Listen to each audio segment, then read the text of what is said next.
What's going on, guys, and welcome back to another video. So we have a lot of new updates for you guys right now. There's a lot of stuff happening. The CDC has new mask guidance. We have new information from the White House and from Senator Kyrsten Sinema. We are gonna bring up the fourth stimulus check, what we're hearing there. We got talks on, things like, student loan payments. These are going to be impacting us very soon. The eviction moratorium, the unemployment benefits, everything is currently being just kind of, tied up all in one. So let's get to the update for today. First, all I ask is if you enjoy these updates, could you please give the video a like? It really does help out the channel. Also, consider subscribing so that I can continue to keep you updated on everything that's going on. Here's what we know. A fourth stimulus check is being requested by roughly 100 lawmakers at this time. They are not asking for a stimulus check in order to help propel the economic recovery. Economists have said that there has been more than enough stimulus and payments that have gone out and passed that we should be just fine. However, lawmakers say that the American people need more money. They need more help. And it's because of all this additional assistance that has gone out that is going to just stop. They're saying this is the reason why so many people need more help. They are saying that when the child tax credit payments went out, and this was about 12 days ago, they are saying people without children felt left out. And they are going to feel that burden of paying higher prices for certain products and services simply because they do not have children. They did not receive any of these funds, but so much money went out just a couple weeks ago. So this is not great news, but what we are hearing right now is that some kind of assistance is needed for people that do not have children, did not qualify for child tax credit payments, because we are still in this pandemic and more people need help. Some lawmakers say that we need to be fair. Some say that we need to provide a $2,000 stimulus check. Some say it should be monthly. However, and this is actually pretty big, is there's actually more reports now that are saying a $2,000 per month stimulus check actually isn't needed as much as many people were thinking. They are saying that a one-time payment of between $1,000 and $2,000 one-time payment would be critical at this time. They are saying, these are from experts, they're saying that with the federal eviction moratorium about to expire in just 4 days, student loan payments will be picking back up very soon once we hit October 1st. Unemployment benefits will be ending on September 6th. The COVID cases keep on increasing, and more people will need additional funding in order to get them through this tough time. But will we see Congress listen to all the different signs that are currently around them? Honestly, we don't know. Some say that this is just a tactic that once the bipartisan bill is passed and then the budget reconciliation bill starts being worked on, in the very last second before the bill passes, some lawmakers are going to come out and push for that fourth stimulus check to be included. That could ultimately derail the entire negotiation, or it could potentially just go through. Lawmakers could settle, and maybe we don't see a $2,000 stimulus check. Maybe it's something like a $500 or $1,000 check, but it would be something. That is at least according to reports. And again, I stated this yesterday, even titled a video on it, is so many lawmakers keep on saying, well, it's better than nothing. That is what we keep hearing. So if we see a push for a $2,000 monthly stimulus check and all we receive is a $500 one-time payment, well, it's better than nothing. That is at least what lawmakers are saying. So that's what we know regarding the fourth stimulus check at this time. Again, nobody's really pushing for it yet, but the reports are indicating that there's a reason behind that. So just keep that in mind. Now, let's get into the infrastructure talks for today. The infrastructure bill is coming along, and I said this morning that things were a little bit rocky. Over the past couple of days, things have been looking less and less likely. But according to Senator Kyrsten Sinema and President Biden, they met today and talked about the deal. The discussions were good, and both sides said that there was progress made. According to Senator Schumer, though, he says that the Senate will most likely work through the weekend Okay, it's Tuesday, and he's already anticipating the Senate will be working through the weekend to get the deal done. He says the Senate keeps working through the deadlines, and this is causing more issues for other bills. And here's what you need to understand. Senate Majority Leader Chuck Schumer, he wants the bipartisan bill to get passed as quickly as possible so that then the Senate can work on the budget resolution bill with reconciliation instructions, because they still have to figure out the government spending bill. That's a big one. They still have to figure out the debt ceiling. There's another big one. So if the Senate doesn't figure these things out soon and before they go on recess, they're going to have a very busy schedule in September. And if they have all four of these big packages that they need to discuss in September, most experts are saying they would most likely get 2 of these done, not all 4. And all 4 need to be passed as quickly as possible. So that's what we know there. So that is one of the reasons why we're seeing such a rush on this. This is one of the reasons why Democrats want to quickly vote on this, even if they do not have the legislative text, because it's just a formality, it's just a process so that they can pretty much open debate. But again, we will see what happens as we get a little bit closer. Also yesterday, here's something I thought was very interesting, and I read this last night, and I was going to bring it up, but I thought, you know what, I'd wait. So yesterday, President Biden said that people with long COVID could qualify for disability and get the resources that they are due. So this is something that many people question if this was eventually going to be included, because everybody kept saying if COVID is something that could potentially affect us for years, and if it does, who pays for it? Who pays for it? Will it be the insurance companies? At this point, it is a no. At this point, we could potentially qualify for disability benefits if we do show symptoms of a long COVID. What we are hearing right now is that in order to qualify for this, you must show that long COVID symptoms are rising to that of a disability. So you can't just be like, oh, I have long COVID. I can't really smell very well. It has to be something that is rising to that of a disability. And at this time, that's where things are kind of in question as to what would be considered a disability.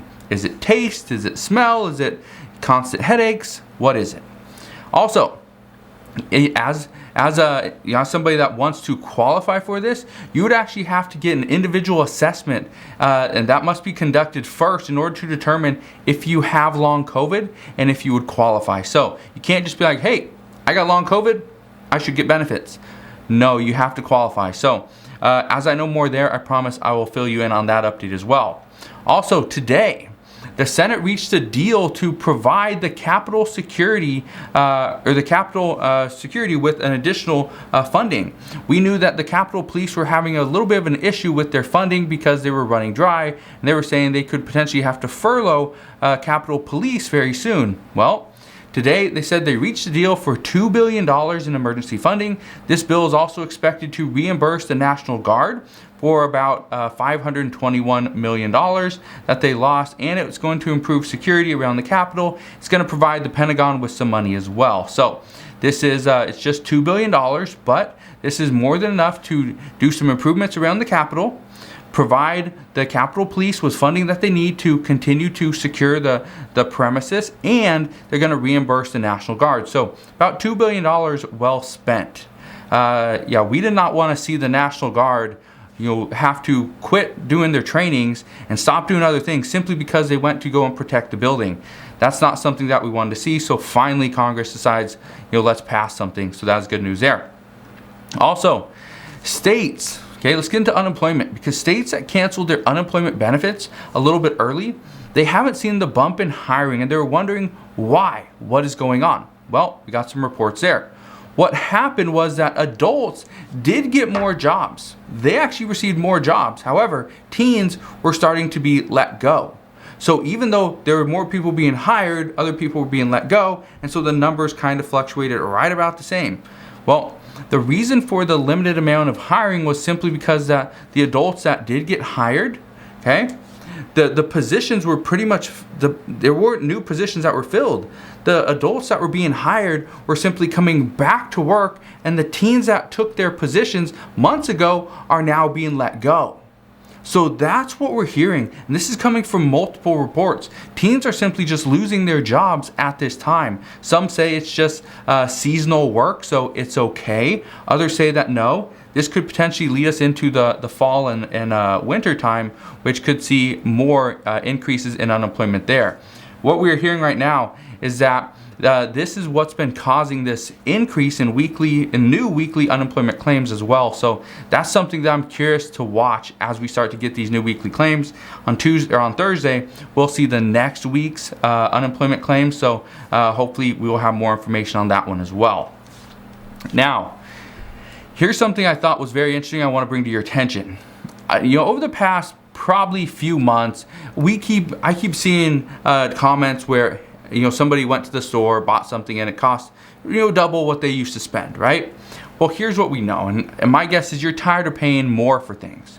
Well, I am too, and so I spent a little bit of time, did some research to figure out why we're spending so much more on certain things. Is it a supply chain issue? Is it a manufacturing issue? What is it? The cost of products just more expensive? Well, in a lot of cases, no. That's not the reason why prices are increasing. What we are hearing, and this is according to multiple studies that were done recently, right now the price increases on a lot of items are because companies are testing their price targets. They're trying to figure out how high can they push their prices before consumers stop buying their products. So people like companies like Nabisco, they are doing this thing. So if you go and buy Oreos, and I kept telling you guys this story from last year, where I went to go buy Oreos for my kids because they wanted to put in an ice cream, and well, it was a lot more expensive. I didn't want to buy them, but I ended up buying them because it was for my kids. But I ended up buying them, and the prices of Oreos keep going up. Cookies, crackers, chips, pop, soda, juice.